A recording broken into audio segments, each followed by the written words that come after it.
Hello everyone, আমি আর আমার বান্ধবী মিলে আজকে ঘুরতে বের হয়েছি।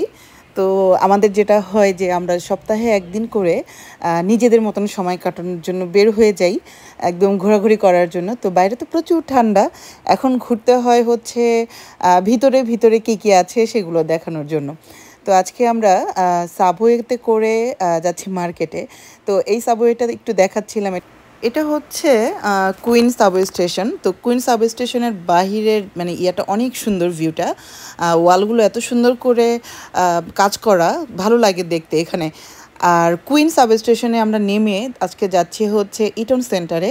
তো আমরা যারা টরন্টোতে আছি তারা সবাই মোটামুটি ইটন সেন্টারে অনেক ঘোরাঘুরি হয়েছে, বাট আমি মোটামুটি 2 বছর পরে ইটন সেন্টারে যাচ্ছি। এক সময় প্রচুর যেতাম, প্রচুর। আর আমাদের এটা মোটামুটি আমাদের এদিকের টরন্টোর এদিকের অন্যতম এটা বড় একটা শপিং মল। কয়েকটা মার্কেটই আছে অনেক বড় বড়, বাট এটা অন্যতম একটা বড় শপিং মল আমি বলবো। এই মাথা থেকে ওই মাথা একেবারে মানে একদিনে আপনি পুরাটা সব দোকানপাট ঘুরে টুরে দেখতে পারবেন না, এরকম একটা অবস্থা।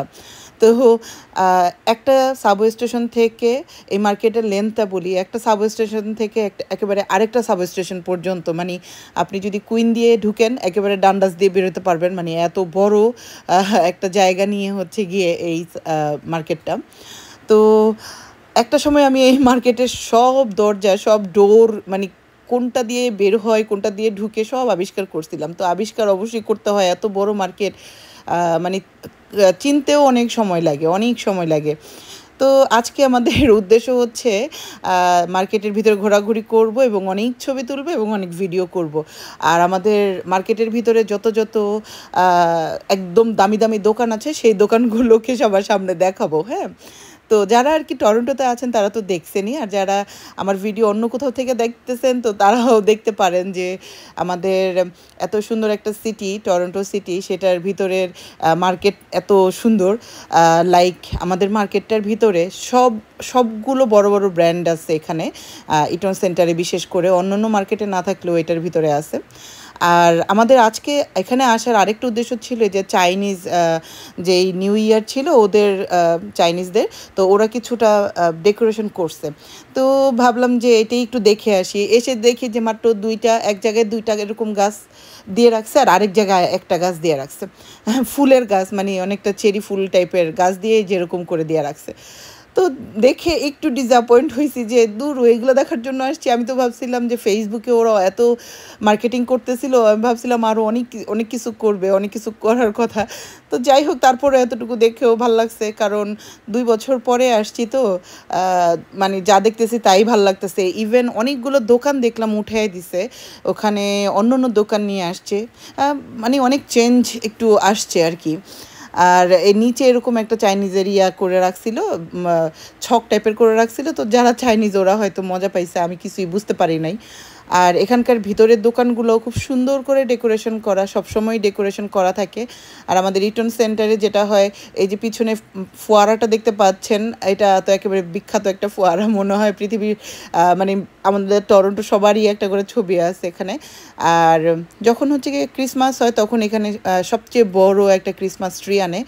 এবার অনেক ইচ্ছা ছিল যে ক্রিসমাসের টাইমে এসে ক্রিসমাস মানে ট্রিটার সামনে ছবি তুলবো বা দেখতে আসবো, অনেক দিন ধরে আসা হয় না। তো তারপর হাঁটতে হাঁটতে অ্যাপেলের সামনে চলে এসেছি।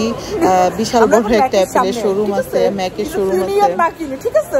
দুজনে মিলে একটু ফান করতেছিলাম যে আমাদের আসলে আজকে উদ্দেশ্যই হচ্ছে কি কোনো দোকানে ঢুকবো না, আমরা এই মাথা থেকে ওই মাথা একটা চক্কর দিব, ছবি তুলবো, খাবো দাবো, এগুলো করব। কারণ যে কোনো একটা দোকানে ঢুকলেই সময় শেষ, আর আমাদের হাতে সময়ও খুবই একটা বেশি না, প্রায় মানে 3-4 ঘন্টা ছিল, 3.5 ঘন্টার মতন ছিল অ্যাকচুয়ালি, মানে বাচ্চা কাচ্চা যতক্ষণ স্কুলে থাকে ততক্ষণ পর্যন্ত।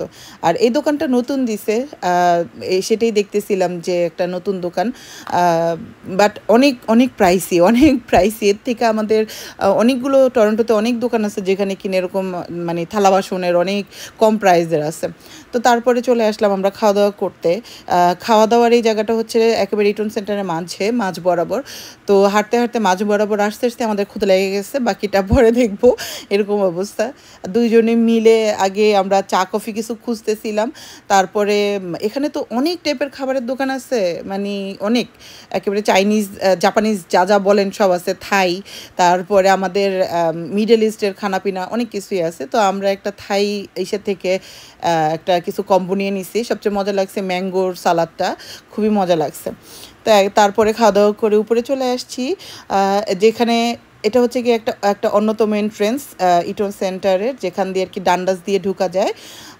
তো ডান্ডাসের থেকে মানে ডান্ডাসের এইটা দেখানোর জন্য একটু বের হয়েছিলাম বাইরে, যদি অনেক ঠান্ডা।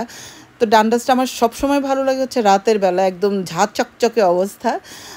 তো রাতের ডান্ডাসটা হচ্ছে দেখার মতো সুন্দর একটা জায়গা, এটাকে বলা হয় আমাদের টরন্টো টাইম স্কোয়ার। তো যাই হোক, অনেক দিন পরে ডান্ডাসেও আসলাম। আর আমাদের ইটন সেন্টারে ঢোকার জন্য যে কতগুলো এন্ট্রেন্স আছে, প্রায় 6-7টা তো এন্ট্রেন্স হবেই, আর সাবওয়েগুলো দিয়ে তো ঢোকা যায়। তো যাই হোক, ভালো লাগতেছিল, দুই বান্ধবী অনেকক্ষণ ঘোরাফেরা খাওয়া দাওয়া করার পরে চলে যাচ্ছিলাম। এখন যাওয়ার সময় হয়ে গেছে, তো যেতে যেতে আবার এটা সামনে দেখে কিছুক্ষণ ছবি তুলতেছিলাম, আর বোঝার চেষ্টা করতেছিলাম যে এটার কি কোনো ইতিহাস আছে কিনা। না, এটার কোনো ইতিহাস নেই, এটা এমনিই একটা মানে বানাইছে।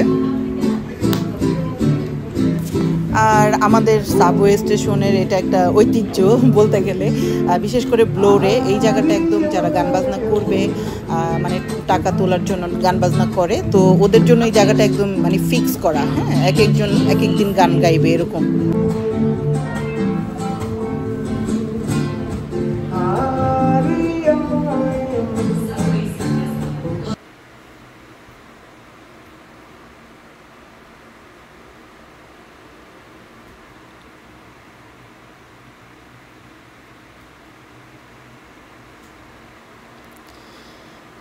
এই তো আমাদের খুনসুটি হাসাহাসি সব কিছু করতে করতে আমাদের আজকের ভ্রমণ শেষ।